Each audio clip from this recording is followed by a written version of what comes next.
Welcome friend, target competitive exam চ্যানেলে আপনাদের স্বাগত। আমরা আজকে জিওগ্রাফির নতুন একটা টপিক ভূমিকম্প বা আর্থকুয়েক নিয়ে আলোচনা করব। যে কোনো কম্পিটিটিভ এক্সামিনেশনে ভূমিকম্পের উপর বেস করে কিছু না কিছু কোশ্চেন্স থেকে থাকে এবং আমরা চাইব এই ভিডিওটি দেখার পর যাতে করে আমরা ভূমিকম্প সংক্রান্ত যে কোনো ধরনের কোশ্চেন্স আনসার করতে পারি। শুধুমাত্র গোটা কয়েক কোশ্চেন্স পড়ে গিয়ে কিন্তু বর্তমান যা সময়কাল তাতে করে কম্পিটিটিভ এক্সাম ক্র্যাক করা সম্ভব নয়। তার জন্য চাই আমাদের ডিটেলস আলোচনা, ডিটেলস ধারণা। সেজন্য আমরা আমাদের প্রত্যেকটি ভিডিওকে ডিটেলস আলোচনার মাধ্যমে আপনাদেরকে তুলে ধরছি। আপনারা সঙ্গে থাকুন, দেখতে থাকুন এবং নোট নিতে থাকুন, আপনাদের কাজে লাগবে। তো শুরু করছি আজকের জিওগ্রাফির টপিক ভূমিকম্প। ভূমিকম্প কাকে বলে প্রথমে আমাদেরকে দেখতে হবে। আমরা ক্লাস 9-এ পড়েছি ভূমিকম্প সংক্রান্ত চ্যাপ্টার। সেখানে আমরা যেটা পড়েছি সেটাই আমরা জাস্ট ঝালিয়ে নিচ্ছি। ভূমিকম্প কাকে বলে না, ভূ অভ্যন্তরে, ভূ অভ্যন্তরে মানে পৃথিবী পৃষ্ঠের ভিতরে,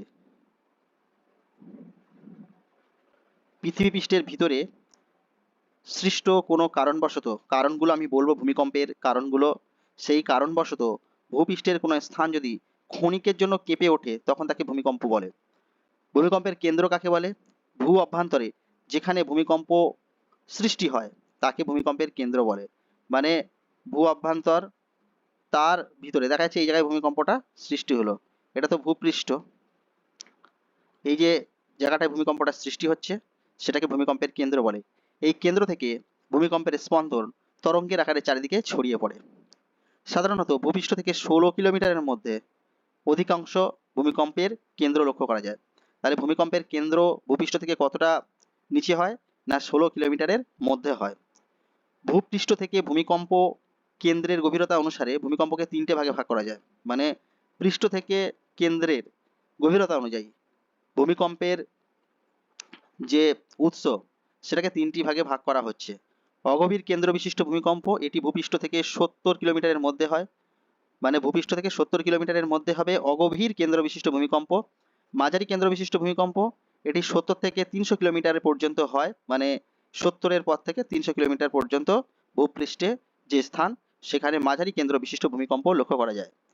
এরপরে আমরা দেখব গভীর কেন্দ্র বিশিষ্ট ভূমিকম্প, সেটা আবার কোথায় হয় না, 300 থেকে 700 কিলোমিটার গভীরতা বিশিষ্ট অঞ্চলে ভূপৃষ্ঠের নিচে, সেখানে কিন্তু ভূমিকম্প লক্ষ্য করা যায়, সেটা হচ্ছে গভীর কেন্দ্র বিশিষ্ট ভূমিকম্প। এবারে আমরা দেখব ভূমিকম্পের কেন্দ্র তো দেখলাম, কেন্দ্র মানে বললাম কি না, ভূপৃষ্ঠের একেবারে যেখানে ভূমিকম্পটা স্টার্ট হচ্ছে, শুরু হচ্ছে, উৎসস্থল, সেটাকে ভূমিকম্পের কেন্দ্র বলে। এবারে উপকেন্দ্র কাকে বলে, ভূমিকম্পের কেন্দ্রের ঠিক সোজাসুজি উপরে ভূপৃষ্ঠে অবস্থিত স্থান। তাহলে এই সোজাসুজি উপরে ভূপৃষ্ঠের যে স্থান সেটাকে আমরা ভূমিকম্পের উপকেন্দ্র বলছি। এখানেই সর্বপ্রথম ভূকম্পন অনুভূত হয়। ঠিক আছে, তাহলে ভূমিকম্পের উপকেন্দ্র কাকে বলে না, ভূমিকম্পের কেন্দ্র যেখানে ভূমিকম্পের উৎপত্তি হয় সেখান থেকে সোজাসুজি ঠিক উপরে ভূপৃষ্ঠের যে অংশ, যেখানে প্রথম ভূমিকম্পের ফলে যে কম্পনটা সৃষ্টি হয় সেটা অনুভূত হয়, তাকে আমরা, সেই স্থানকে আমরা ভূমিকম্পের উপকেন্দ্র বলছি। ভূমিকম্পের উপকেন্দ্র ভূমিকম্পের কেন্দ্রের সবচেয়ে কাছে অবস্থিত হওয়ায় এখানে ভূমিকম্পের তীব্রতা সবচেয়ে বেশি। তাহলে এখানে একটা জিনিস বলছি আমি, দেখা যাচ্ছে এই জায়গায় ভূমিকম্পটা অনুভূত হলো, এবার এই জায়গায় ভূমিকম্পটা উৎপত্তি হলো, ভূমিকম্প উৎপত্তি হওয়ার পর এই সোজাসুজি এই জায়গাটাতে আমরা উপকেন্দ্র বলছি, কিন্তু এই সোজাসুজিও তো এটা উপকেন্দ্র হতে পারতো এখানেও যদি ভূমিকম্প হতো, কিন্তু না, যেটা সবচেয়ে কাছের যে অংশ, এই যে এখান থেকে এটা দূরত্ব কম, এটার থেকে বেশি, মানে এটা বেশি এটা কম, তাহলে যেটা ভূমিকম্পের কেন্দ্র থেকে ভূপৃষ্ঠ পর্যন্ত সোজাসুজি যেটা কম দূরত্ব, সেই কম দূরত্বে সবচেয়ে প্রথম অনুভূতটা স্থাপন করা যাবে বা অনুভূতটি পাওয়া যাবে, সেই অঞ্চলকে আমরা উপকেন্দ্র বলছি। এবার এই উপকেন্দ্র থেকে যত দূরে যাওয়া যাবে ভূমিকম্পের তীব্রতা তত কমতে থাকবে। এবারে সমভূমিকম্পন রেখা কাকে বলে, ভূকম্পন রেখা ভূপৃষ্ঠের উপরে অবস্থিত ভূমিকম্পের উপকেন্দ্রের চারিদিকে, মানে এই যে উপকেন্দ্র, উপকেন্দ্রের চারিদিকে মানে একদম পুরো উপকেন্দ্রকে ঘিরে যে চারিদিকে যে স্থান, সেই উপকেন্দ্রের চারিদিকে সমান ভূমিকম্পর তীব্রতাযুক্ত স্থানগুলিকে যুক্ত করলে তো যুক্ত তো করা যাবে না, একটা কাল্পনিক রেখা দিয়ে যুক্ত করলে যে রেখা পাওয়া যাবে তাকে সমভূকম্পন রেখা বলে। বোঝা গেল, সমভূকম্পন রেখাটা ভূমিকম্পের কেন্দ্রের ঠিক উপরে অর্থাৎ উপকেন্দ্র, সেই উপকেন্দ্রের চারিদিকে যেখানে ভূমিকম্পের কম্পনের তীব্রতা একই, সেই স্থানগুলো যে কাল্পনিক রেখা দিয়ে যুক্ত করা হয় সেই কাল্পনিক রেখাকে সমভূকম্পন রেখা বলে। এবারে ভূমিকম্পের তীব্রতা পরিমাপ তো করা যায়, আমরা করতে পারি। সেই তীব্রতা পরিমাপ করি আমরা রিক্টার স্কেলে। সবাই জানে ভূমিকম্পের তীব্রতা পরিমাপকারী স্কেল রিক্টার স্কেল। সেটি 1935 সালে ক্যালিফোর্নিয়া বিশ্ববিদ্যালয়ের অধ্যাপক চার্লস রিক্টার ভূকম্পন মাপার জন্য একটি স্কেল আবিষ্কার করেন, যাকে রিক্টার স্কেল বলে। ভূমিকম্পের তীব্রতা অনুসারে রিক্টার স্কেল 1 থেকে 10 পর্যন্ত ভাগ থাকে, মনে রাখতে হবে। এই রিক্টার স্কেলের মান 1 একক যদি বৃদ্ধি পায় তাহলে ভূমিকম্পের তীব্রতা আগে যা ছিল তার 10 গুণ বৃদ্ধি পেয়ে যাবে।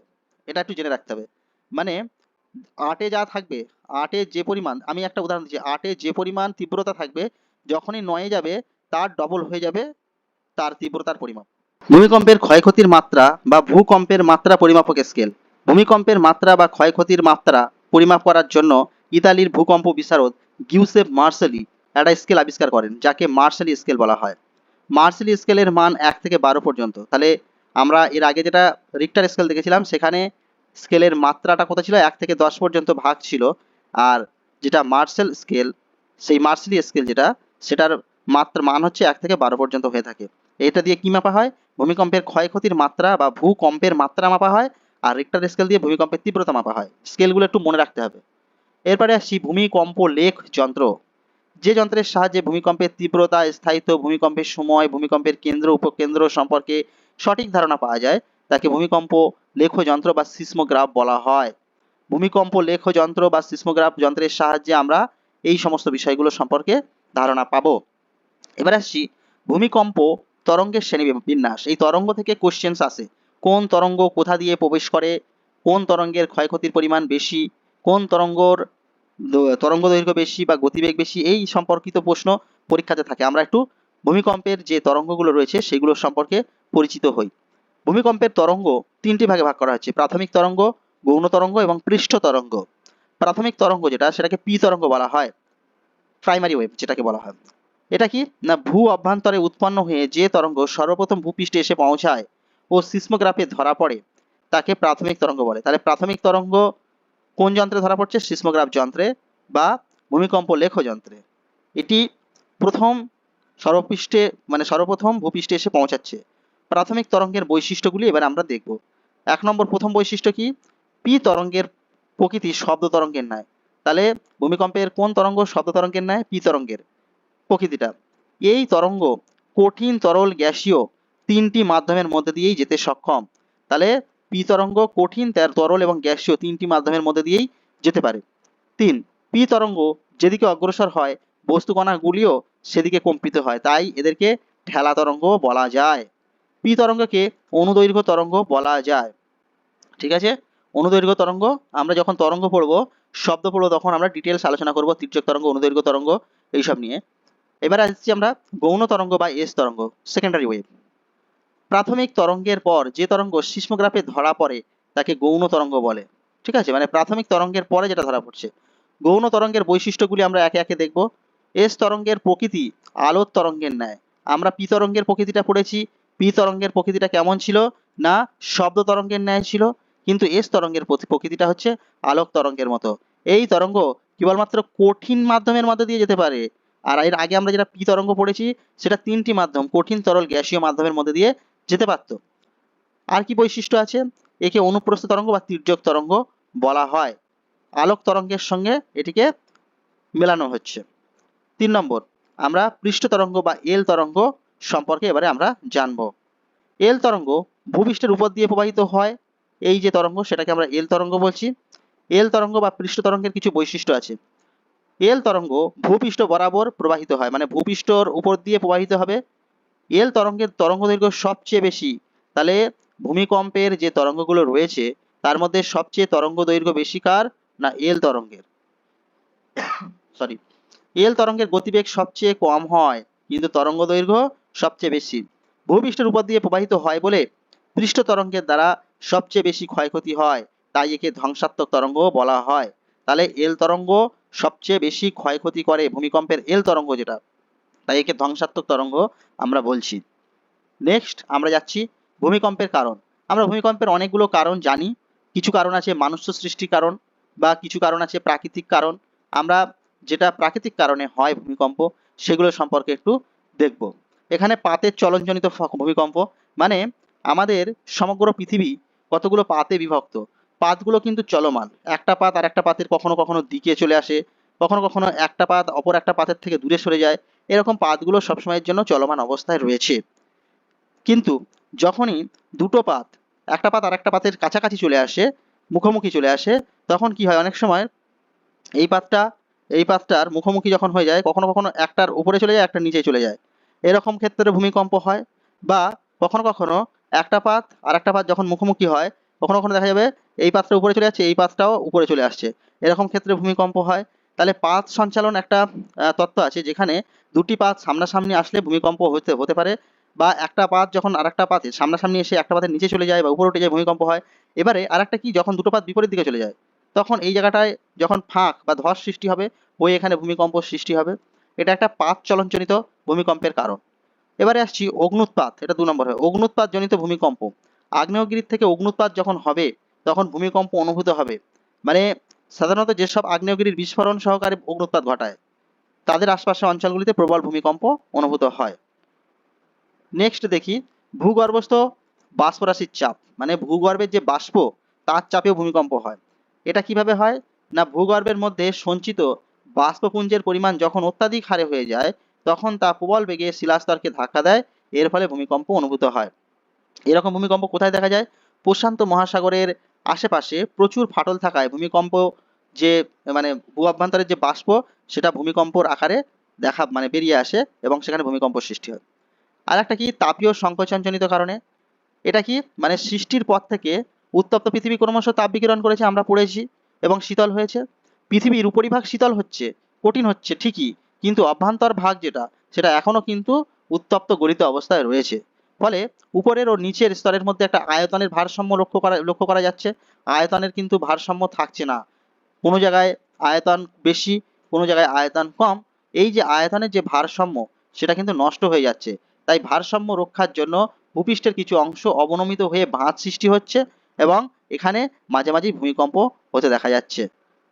এবার আসছে হিমানি সম্প্রপাত। সেটা কি, উঁচু পর্বতমালার বরফাচ্ছন্ন শিখর থেকে বিশাল বরফের স্তূপ বিচ্ছিন্ন হয়ে প্রবল বেগে নিচে পতিত হলে তাকে হিমানি সম্প্রপাত বলে।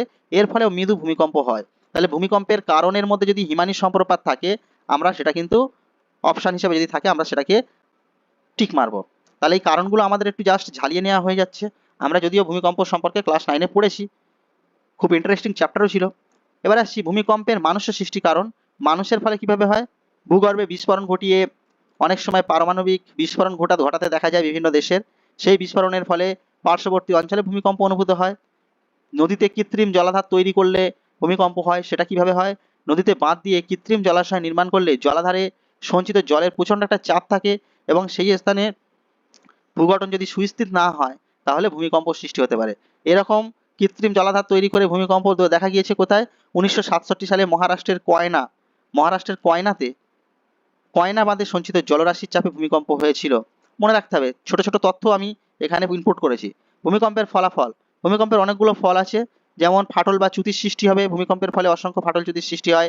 এই ফাটলের মধ্যে দিয়ে ভূগর্ভের যে গরম এবং বাষ্প, সেগুলো বেরিয়ে আসে। নদীর গতিপথ পরিবর্তন হয়ে যায় ভূমিকম্পের ফলে। ভূমিকম্পের ফলে অনেক সময় ধস সৃষ্টি হয়। এই ধসের প্রভাবে নদী যে গতিপথে যেতে চায়, সেই গতিপথে যেতে পারে না, রুদ্ধ হয়ে যায়।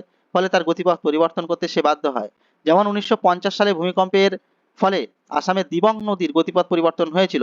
এটা একটা ইম্পর্টেন্ট তথ্য, মনে রাখতে হবে। আর কি আছে, সমুদ্রতলের পরিবর্তন। অনেক সময় সমুদ্রের নিচে প্রবল ভূমিকম্প হলে সমুদ্রের তলদেশের কোনো অংশ উত্তোলিত হয়ে সামুদ্রিক দ্বীপ, আর অনেক সময় সমুদ্রের দূরবর্তী অঞ্চল বা দ্বীপ সমুদ্রের তলায় তলিয়ে যেতে পারে এবং চিরতরে বিলুপ্ত হতে পারে। এবার একটা ইম্পর্টেন্ট বিষয়, ভূমিকম্পের ফলে যেটা হয়, আমরা দেখি সুনামি। সুনামিটা আমরা 2004 সালে, যারা 2004 সালের কথা মনে রেখে দিয়েছে, 2004 সালে একটা মারাত্মক সুনামি হয়েছিল। সেই সুনামির কথা আমাদের এখনো মনে আছে। সেটা কি হয়েছিল, কিভাবে হয়েছিল না, সমুদ্রের তলদেশে প্রবল ভূমিকম্প যদি হয়, ভূমিকম্প সাধারণত আমরা যেটা জানি বা দেখি, সেটা ভূপৃষ্ঠের স্থলভাগের দিকে হয়। কিন্তু যদি সমুদ্রের তলদেশে ভূমিকম্প হয়, তাহলে তো সমুদ্র তোলপাড় করে দেবে। তার ফলে কি হবে, সমুদ্রের জল ব্যাপক এবং বিধ্বংসী তরঙ্গের আকারে উপকূলবর্তী অঞ্চলে এসে ব্যাপক ধ্বংসলীলা চালায়। এই জলোচ্ছ্বাসকে আমরা সুনামি বলছি। এই যে 2004 সালের ঘটনাটা এখনো মনে আছে আমাদের।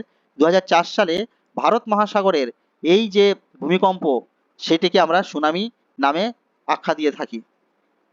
এবার আসছি কি, পৃথিবীর এই অঞ্চলগুলিতে 3টি বলয় ভাগ করা হয়, মানে কোথায় যা মানে সারা পৃথিবীতে যেখানে যা ভূমিকম্প হচ্ছে 3টি অঞ্চলে ভাগ করে দেওয়া হয়েছে।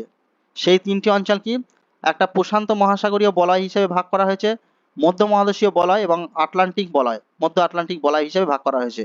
এবারে প্রশান্ত মহাসাগরের যে আশপাশে যে অঞ্চল, সেটাকে প্রশান্ত মহাসাগরীয় বলয় বলা হচ্ছে। প্রশান্ত মহাসাগরকে ঘিরে অবস্থান করা প্রশান্ত মহাসাগরীয় আগ্নেয় মেখলা, প্রশান্ত মহাসাগরীয় আগ্নেয় মেখলা বরাবর পৃথিবীর প্রায় 65% ভূমিকম্প হয়ে থাকে। তাহলে সর্বাধিক ভূমিকম্প প্রবণ অঞ্চল হলো প্রশান্ত মহাসাগরীয় আগ্নেয় মেখলা বা প্রশান্ত মহাসাগরের যে পার্শ্ববর্তী অঞ্চল। এই বলয়ে অবস্থিত জাপানকে ভূমিকম্পের দেশ বলা হয়। জাপান এই যে প্রশান্ত মহাসাগরের আগ্নেয় মেখলার বলয়ে অবস্থিত, ওই জন্য জাপানকে ভূমিকম্পের দেশ বলা হচ্ছে। প্রায়ই ভূমিকম্প লক্ষ্য করা যায় জাপানে। মধ্য মহাদেশীয় বলয় হিমালয় ও আল্পস পর্বতের পার্বত্য অঞ্চলকে কেন্দ্র করে অবস্থিত। এই বলয়কে পৃথিবীর মধ্য মহাদেশীয় ভূমিকম্প বলয় বলা হয়। এখানে 21% মতো ভূমিকম্প হয়ে থাকে। সরি। আটলান্টিক, মধ্য আটলান্টিক বলয়, আটলান্টিক মহাসাগরের মাঝ বরাবর বিস্তৃত মধ্য আটলান্টিক শৈলশিরাটি প্রতিসারি পাত সীমান্তে অবস্থিত হয়। এখানে মৃদু ভূমিকম্প অনুভূত হয়। এই ছিল ভূমিকম্প সম্পর্কিত ডিটেলস আলোচনা। শুধুমাত্র 10-12টা 30-40টা 2000-4000 কোশ্চেন পড়ে গিয়ে পরীক্ষাতে ক্র্যাক করা সম্ভব নয়, যার জন্য ডিটেলস আলোচনাটা করলাম। আপনারা দেখতে থাকুন, নোট নিতে থাকুন, উপকারে লাগবে। আজকের ভিডিও এই পর্যন্ত। পরবর্তী ভিডিওতে আমরা আবার নতুন কিছু নিয়ে হাজির হব। ধন্যবাদ আপনাদেরকে।